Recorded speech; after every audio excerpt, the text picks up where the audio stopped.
Hi everybody. Today I'm going to be sharing 9 things that I learned from healing my eating disorder and chronic gut issues at the same time. I want to touch on a big thing I hear a lot, which is restriction. How do you balance this when you have either had an eating disorder in the past or you're currently dealing with one and you want to heal your gut? Because you need to restrict a little bit in order to heal your gut, but if you restrict too much, you can fall into those common eating disorder issues. So I want to touch on that. I also want to talk about, there's a lot of advice out there that I don't think is very helpful, like just gain weight, eat whatever you want while you're healing your eating disorder. There should be no restrictions and just follow an intuitive eating pattern and things of that nature that I think take it too far in the opposite direction and actually create a lot of fear, preventing you from moving forward. So instead, I want to tell you what I did, how I healed both at the same time. And then also I have had a lot of friends deal with this. I've had a lot of clients deal with this as well. So I think it's an important topic. So I'm going to dive right into it. So the very first thing that I learned was to shift your focus from restricting to nourishing.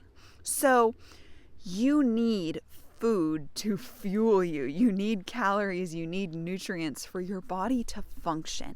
You need it to build muscle, to repair your body. If you're also an athlete or you just like to exercise, you need food and nutrients to repair, damage from exercise and build you stronger. You're dealing with gut issues, you need calories, you need nutrients to repair damage. If you've got leaky gut, if you've got lesions on your colon, you need food to heal this. So realizing that food is a form of nourishment that helps you be healthier, more energetic, more vital is very, very important. Without eating enough food, you are much more prone to injury. You're much more prone to getting sick. Your metabolism is going to slow down a bunch, which means that other systems that are less important aren't going to get nutrients. Your hair is going to get more brittle. It's going to grow slower. Your nails will get brittle and grow slower.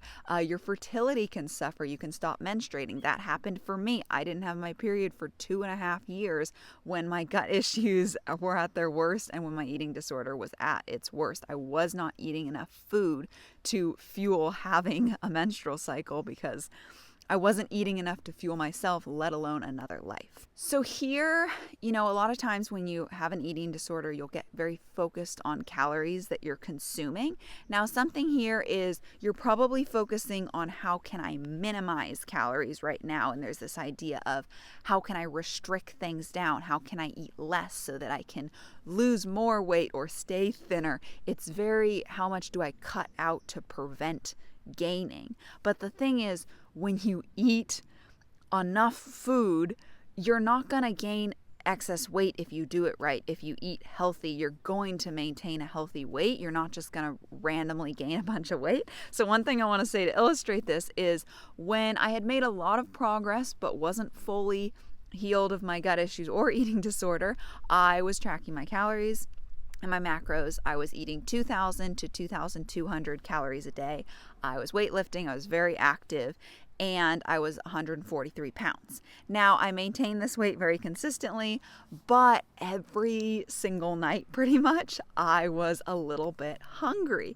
And like I said, I'd made a lot of progress at this point, but now, what is it, like 6 years later, I eat 2,300 to 2,500 calories, sometimes even more, and I weigh the exact same. Now, I have made progress in the gym. I do have more muscle mass now, so that does contribute. But my point is, I am staying the exact same weight, eating about 300 calories more every single day, yet I feel satiated. I feel the right amount of full, not too full. I'm more nourished. I'm more fueled for my workouts. It's just everything is better in that sense. So eating more doesn't mean you're going to get fat. It doesn't mean you're going to gain a bunch of weight. It means you're going to nourish your body better. Now, I will have to tell this to my clients sometimes. So I actually just have a new client that I got who had a history of an eating disorder. as well as constipation, bloating, gas, and a lot of gut issues right now. And one of the first things I noticed working with her was she was not eating enough. She was eating, 2,000 to 2,200 calories a day, just like I was. But she's hiking 6 miles like every day, is very active and fit. And she says she's hungry all the time and never feels satiated. So I was like, you're not eating enough. And now she's eating same as me, 2,300 to 2,500 calories. She's actually feeling satiated after her meals. Her weight is staying the same. She's not gaining a bunch of weight, but she's feeling more fueled. She's having more bowel movements. She's making progress eating more. So just wanted to really put that in there. Eating is nourishing and fueling your body. And the more you can shift to that mindset when you're choosing your foods, when you're eating your meals, when you're thinking about food, thinking this is a way I nourish myself, not this is something that has to be restricted so I don't accidentally gain weight. Your body's really smart, and we'll talk more about that, but it really is smart. It knows what to do, and you need enough nutrients. So when I'm saying make sure you're eating enough, I'm not saying just blindly eat more, eat a ton. I'm saying find the right amount for you. It may be more than you think. You need to eat nourishing foods. So you can't just eat any old food to eat more. You need to eat foods that are nutrient rich because you need nutrients for every system in your body to function. And that is part of this nourishing. The second thing I learned was knowledge is power. So I think that a lot of people that have eating disorders care about health, and they will restrict and control and obsess about food just like I did because they care about their health. So even if right now you're thinking like, oh, I want to be skinny or I don't want to be overweight, that's tied to being healthy. Obviously, a lot of people go too far and they get too skinny, and that's not healthy either. But that desire to not weigh extra, it kind of makes sense with your health, because if you're overweight, that is not healthy. So I think a lot of people think about their food, think about their exercise because they care about their health, and that's a valuable thing. So we want to work on not being obsessive and not having too much control and not having so much fear around this, but we want to keep the desire to be healthy. So I think channeling this is really important, and learning quality info about how to support your health and nourish your body. This helped me so much. So I was vegan vegetarian when I was having my issues with an eating disorder. I would restrict a lot. I'd cut out foods. I wouldn't eat a bunch. I was always kind of obsessing about food. I was obsessing about my weight as well.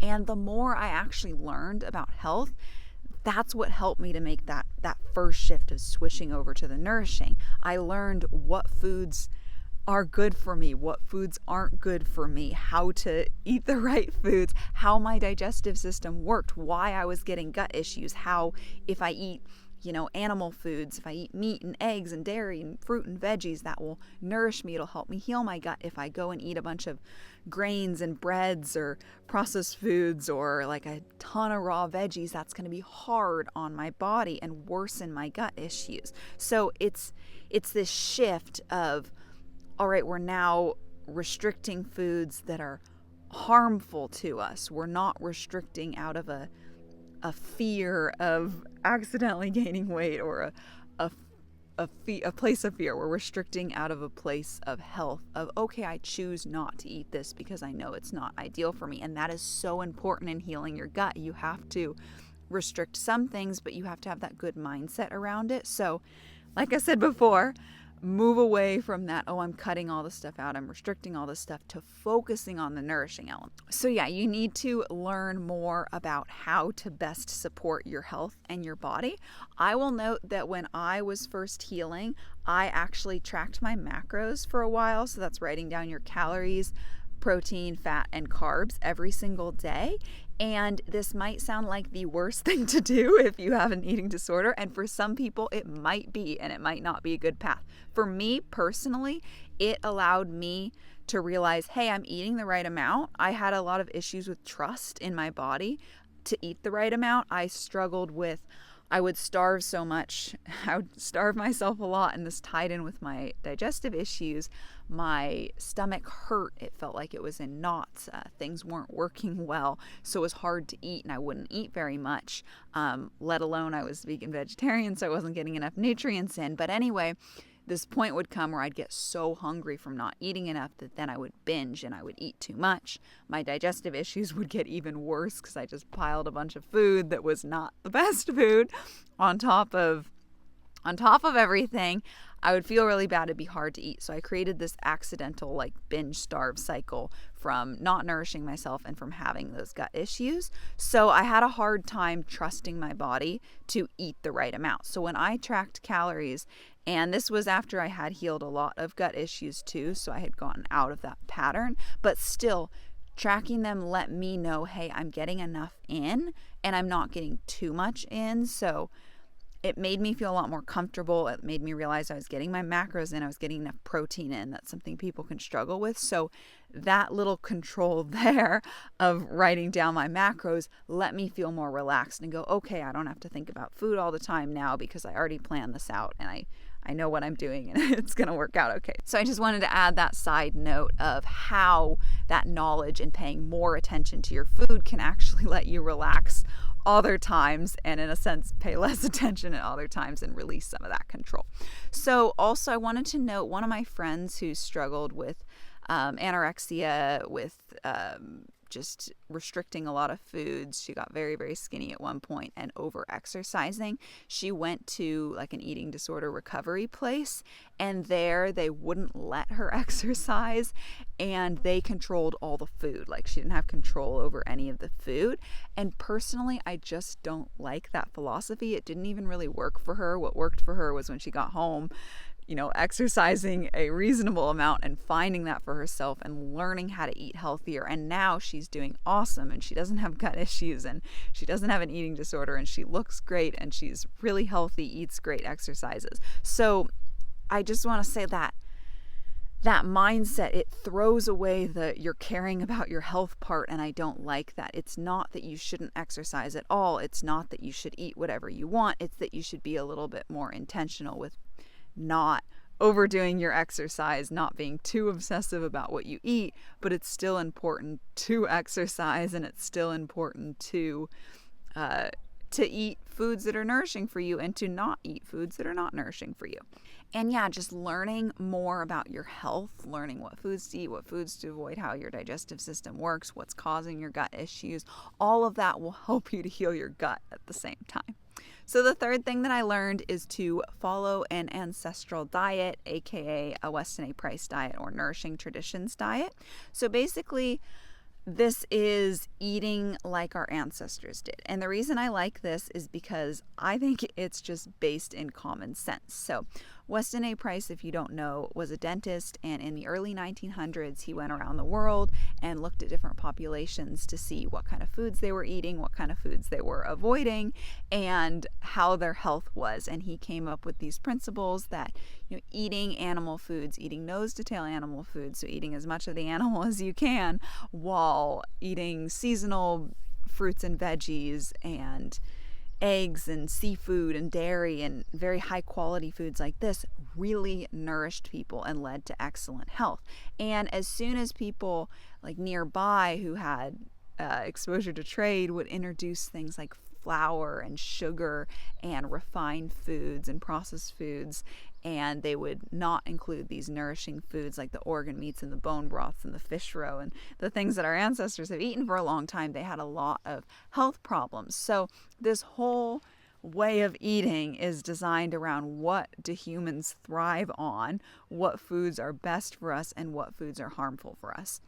So this leads you to then restrict the foods that aren't as good for you. So there's a good balance here. And at the same time, I really like the Weston A. Price diet because it really doesn't cut out large food groups either. I mean, there's no seed oils and processed foods and junk like that, but that really shouldn't even be counted as food. It's so bad for you. But the foods that are a little harder on your body, like nuts, seeds, legumes, and grains, are just prepared properly because that's what our ancestors did. There were plenty of people that grew, like in the Swiss Alps, there were people that grew rye, and they made their own sourdough bread from it. So they prepared it properly. So just think you need to soak, sprout, ferment, or toast those foods to break them down and make them easier on your gut and make them more nourishing to your body. So I really like this way of eating. I talk about it a lot, and I have a whole video that goes over the 11 principles of a Weston A. Price diet. So I'll link that one up above if you want to check it out. But yeah, so this diet helped me to heal my gut before I was vegan vegetarian, and that really leads to a lot of gut issues because it's missing out on the most nourishing foods, the animal foods, animal fats, meat, eggs, dairy, all of that. I actually, like I said earlier, I didn't have my period for 2.5 years, and that was when I was vegan, the entire time I was vegan. And when I went back to vegetarian and started eating eggs and dairy again, a month later it returned. So that just showed me how badly I needed cholesterol and more nutrients to actually make enough hormones and be able to menstruate again. So a vegan vegetarian diet, it has a lot of hard to digest foods. It focuses a lot on grains and legumes and plants, and it's missing out on those nutrient-rich foods, so it can cause a lot of damage to your gut. It can also worsen eating disorders. I'll get into that a little bit more later in this video, but there's a controlling element that's not based around your health. You're cutting out large groups of food that's actually doing more harm than good. You'll feel less satiated, you'll get more health problems, and it's a very negative spiral. Number 4, I've kind of been touching on already, but I think it deserves its own spot. So that is to change the reason you restrict certain foods. So this is the big question. What do you have to cut out to heal your gut? It depends on what your gut issues are. Regardless of what they are, you need to cut out gluten, you need to cut out sugar, you need to cut out seed oils, processed foods, alcohol, and artificial sweeteners. Those just have to go 100%.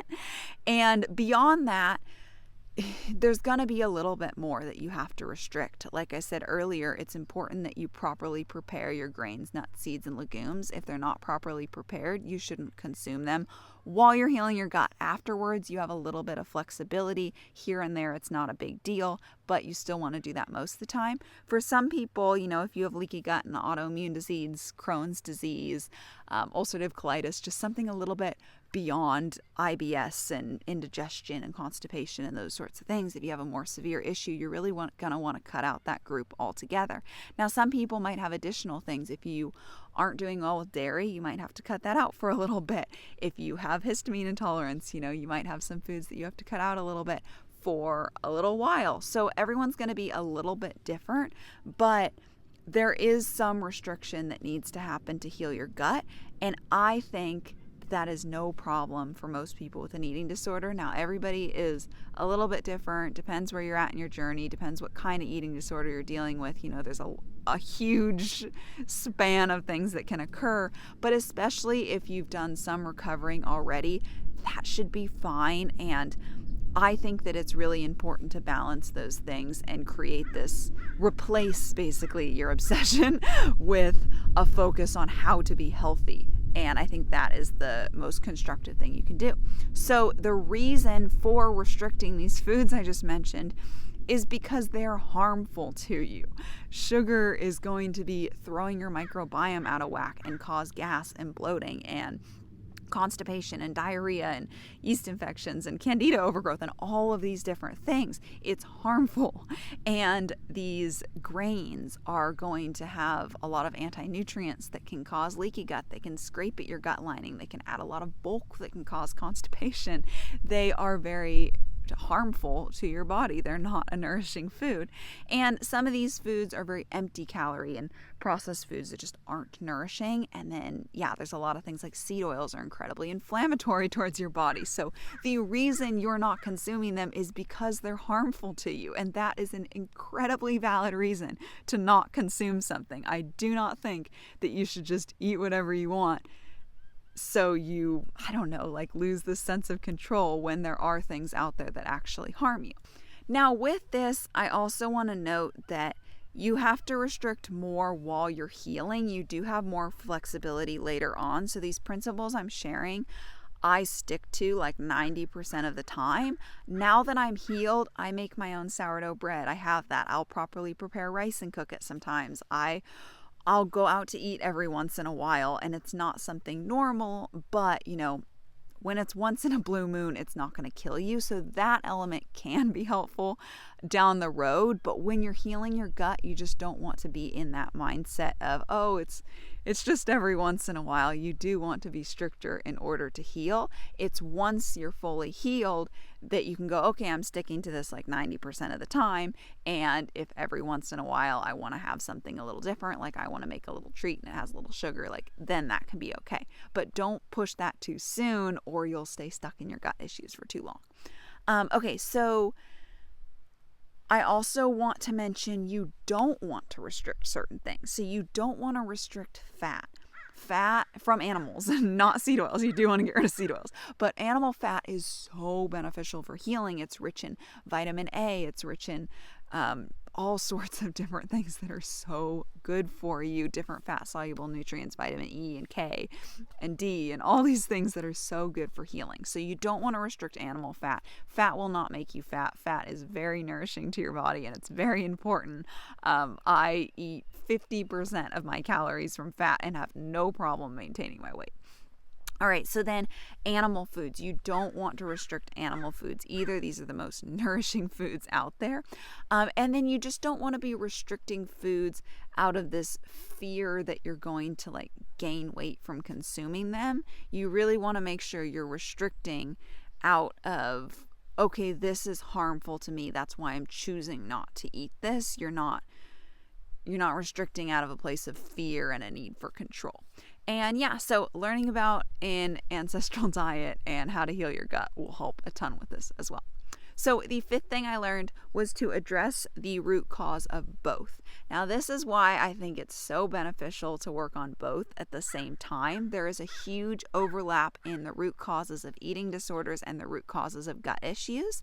So one example is a stress and desire to control things can really contribute to both. Stress is horrible for your gut health and can mess a lot of things up. It can throw your microbiome off. It can prevent you from being able to have bowel movements. It can slow down your whole digestive system. It can prevent you from absorbing nutrients. It can burn through a lot of your stored nutrients. So anyway, stress is just going to be harmful all around. And yeah, that can very often tie into, for eating disorders, this feeling of not having enough control over things and food being the thing you can control. Now, again, some level of controlling your diet is helpful and beneficial for being healthy, but you don't want to use this as a way to try to control your whole life. There are plenty of things you can control in your life that will help you a ton. You can control waking up early, you can control paying your bills on time, you can control making healthy choices, eating, exercising, you can control your attitude for the day. But there are also things that you can't control in life. So part of healing is understanding you can't control everything, and that's okay, because there are things you can control that will help your life out a lot. And stressing over not being able to control everything will only make your eating disorder worse, will only make your gut issues worse, and will only make you more miserable in life. So accepting that is going to be a really important thing. So there's a lot of deep work that has to be done here. It doesn't happen overnight, of examining why we feel the need to do certain things. So my gut issues and my eating disorder were very intertwined, because I have had this just detach from my body because nothing sat right. Like no matter what I ate, it didn't feel good. It sat like a rock in my stomach. I get all backed up and bloated. I couldn't have a bowel movement. My whole abdomen hurt. So it was hard to eat. And I so badly wanted to get better. I so badly wanted to be healthy. So I would try restricting different foods. I would try saying I can't eat now so that my body can just deal with this and then get better later.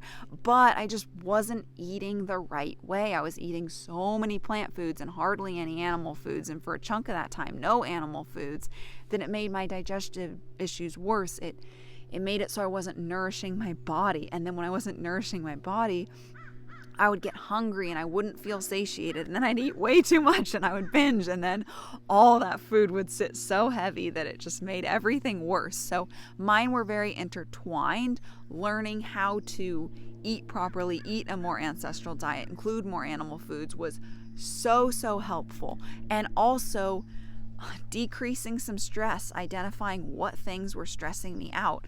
Getting to school on time stressed me out. I was never ever late, but just the not having as much control, depending on other people for rides, things like that would stress me out.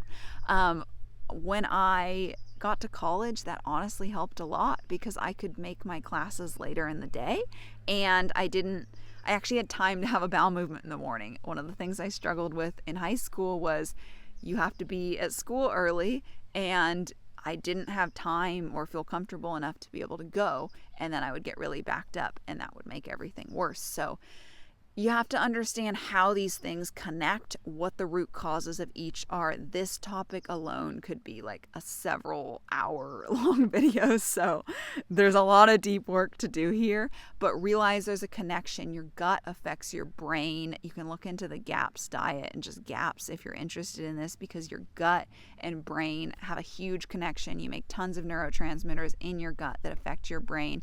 Gut issues can lead to all sorts of mental disorders. I personally really struggled with OCD, and it can still be a little bit hard sometimes, but I literally used to like flick and blink in patterns and tap things, and I don't do that anymore. So I don't know if that was 100% from healing my gut, but there is a connection, and both are better now for me. And I know that that has happened for a lot of other people as well. So this is a very real connection. It's a huge topic to explore, but realize healing your gut will help calm your mind. It will help literally balance how you're creating neurotransmitters and how you're thinking, and that will help your eating disorder.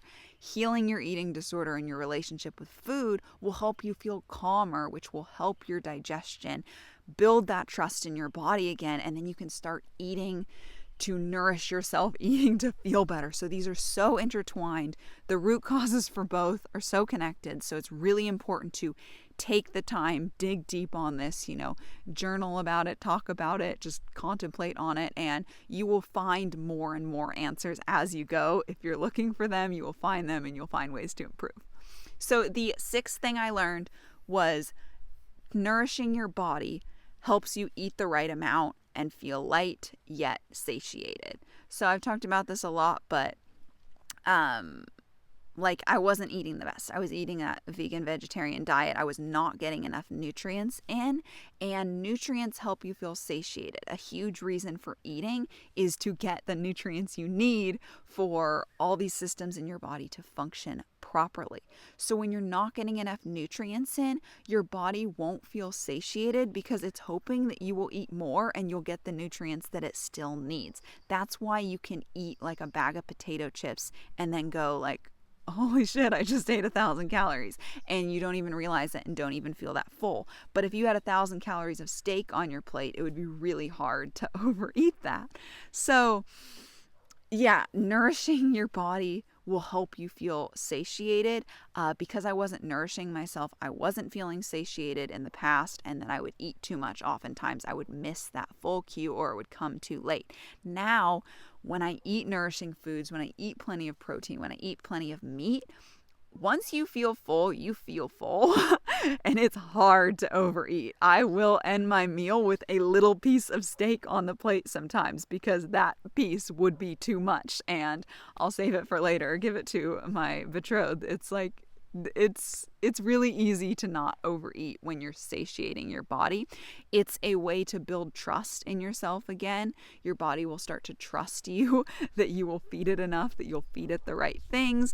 And if you struggle with the binge side of things, it will get so much easier. Now, the same thing happened for one of my clients who've dealt with both gut issues and an eating disorder is that she would just not feel satiated after her meals because she wasn't eating enough food. She was actually, when we started working together, eating a really nutrient-dense diet, but she still wasn't eating enough. And I told her to eat more. She started eating more, and she started actually feeling satiated after her meals.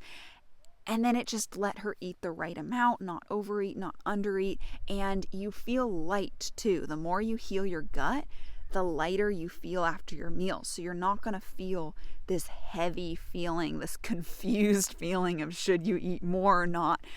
You get more confident in your body, and you really, you build that relationship over time. And it is not easy, but it is 100% possible. And it just gets so much easier with time.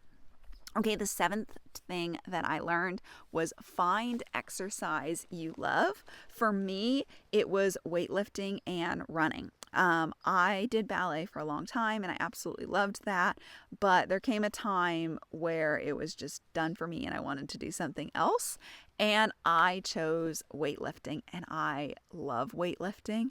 And exercise is really important for your gut health and for your mental health. It really helps you to clear your mind and feel more relaxed. It releases endorphins. It helps get your digestive system moving. It helps boost your metabolism. A lot of people with eating disorders have a pretty slow metabolism from restricting for so long. Your body will slow down your metabolism so that you won't burn as many calories throughout the day. This can be very subtle. You might produce less heat. Your fingernails might grow slower. You might feel more sluggish and less inclined to go out and do things. All of this is to preserve calories because you're not intaking enough and your body doesn't want to maintain that same metabolism and burn through all your fat stores too fast. So it's a safeguard against, burning through all your fat stores and getting too skinny. So one of the parts of healing is you need to boost your metabolism so that you can eat more and maintain a healthy weight. Now, it happens pretty naturally through just slowly upping your food. If you're worried about eating more and gaining weight, just go slow. You can weigh yourself at the same time and see how you're doing, but a gradual increase of food will help you to not overshoot. So if you are at a place where you do need to gain a little bit of weight, going slow will help you to get to your desired weight and, not overshoot it. So I noticed when I started lifting weights and running as well, I got hungrier, I could eat more, and my digestion started working better. I started having more regular bowel movements, less bloating. It helped with both a ton.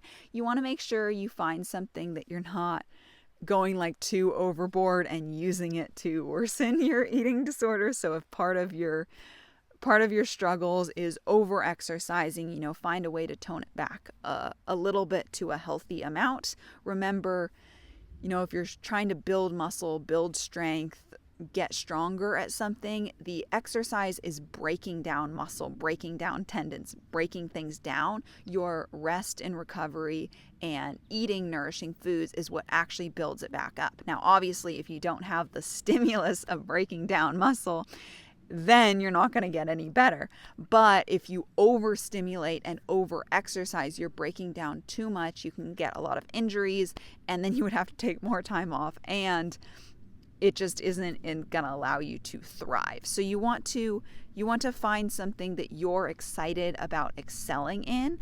I got very excited about getting stronger, building muscle, building my physique, just getting more capable in general. I worked really hard for a really long time to get my pool up, and now I've done 8 or 9 as my max. I forget, I would have to have it written down, and that feels so good. So you can build so much confidence. A lot of time when you're struggling with an eating disorder, you feel not so confident, so this can help a ton. Also, it can help you to form a healthier idea of how you want to look.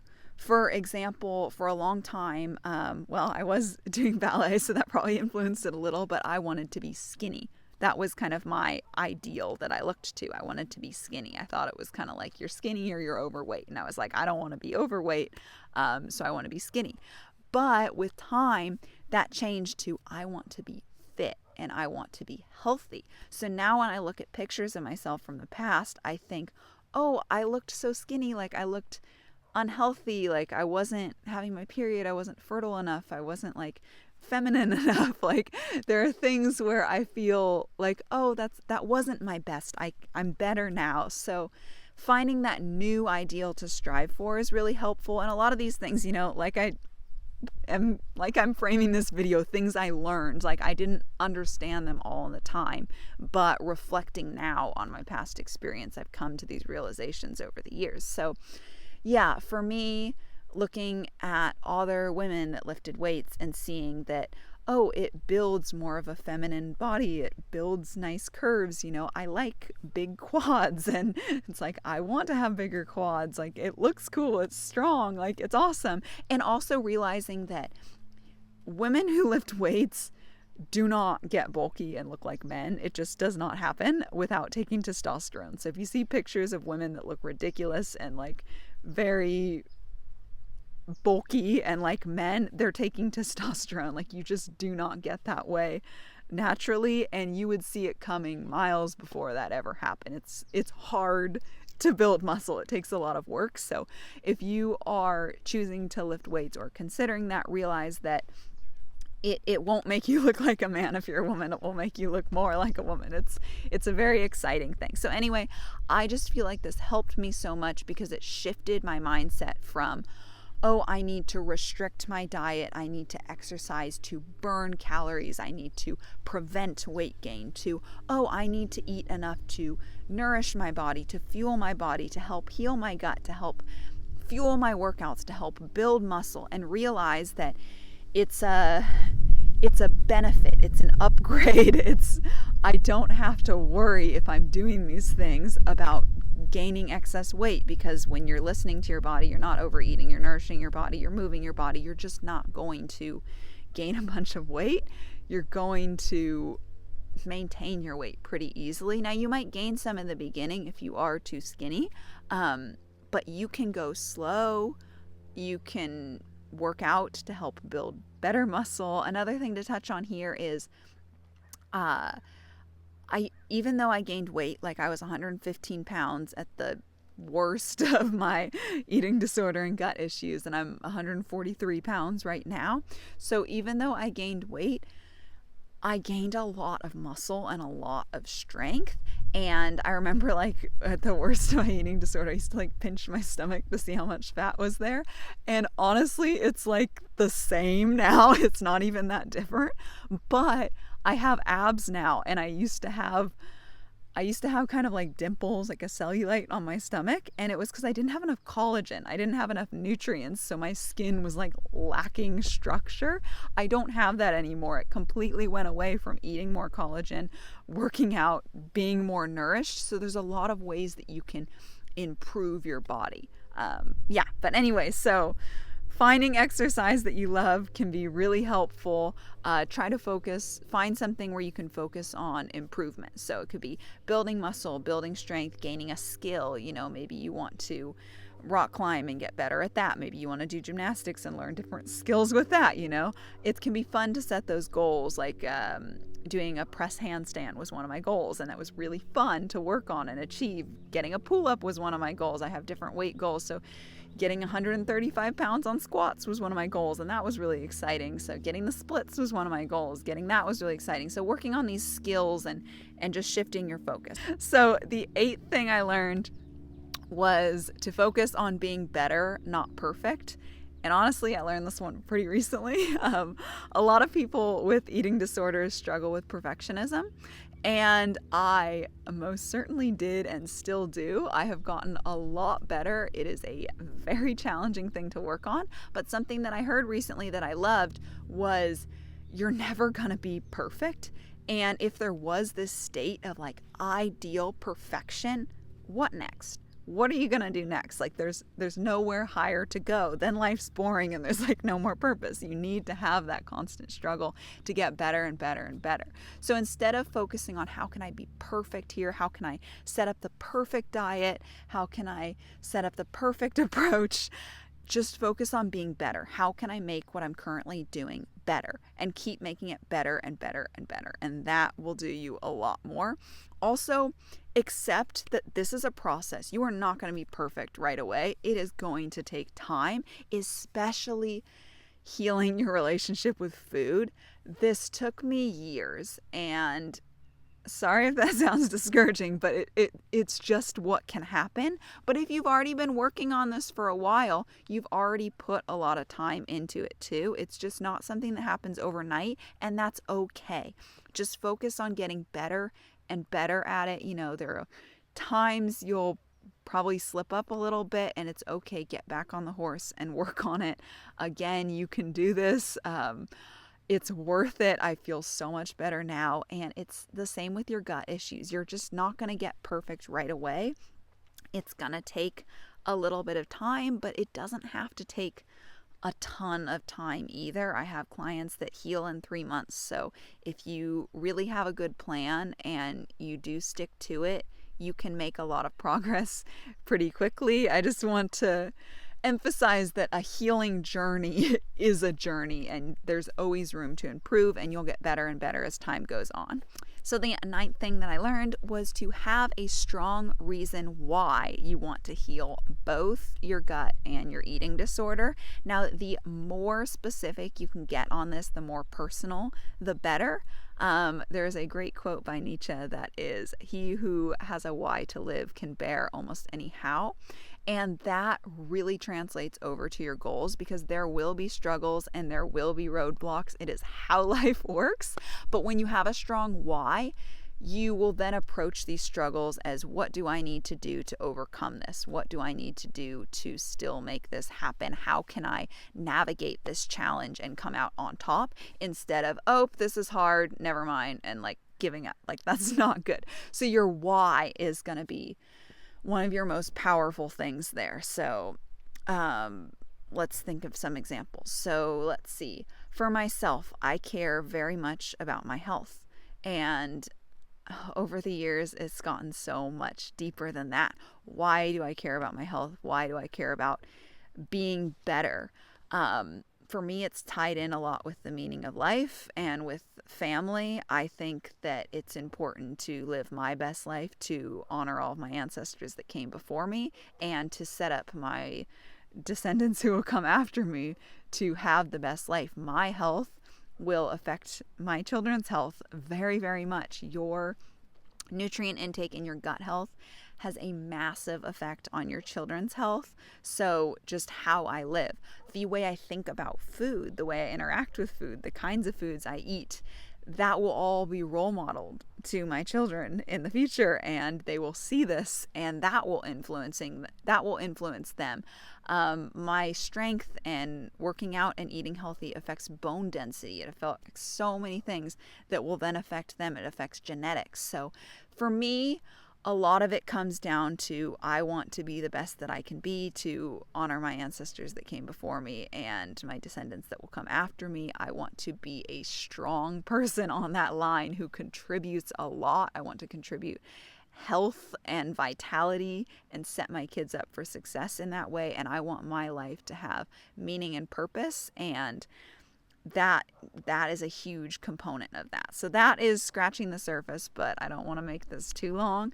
The important thing is that you sit down and you get clear reasons why you want to, and that mean a lot to you, why you want to heal your gut, why you want to heal your eating disorder. How will your life be better when you do? How will this affect those around you?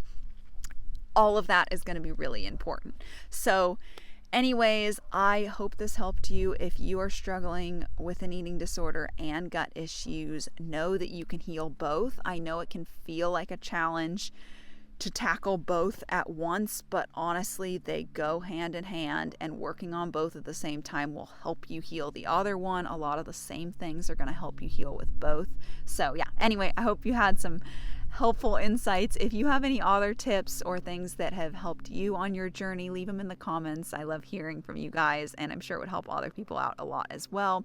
Earlier, I was talking about a Weston A. Price diet or Ancestral diet, and that being something that helped me tremendously on my journey, and that I highly, highly recommend, especially because it's focused on how can we eat in a way that's healthiest for us than like another diet.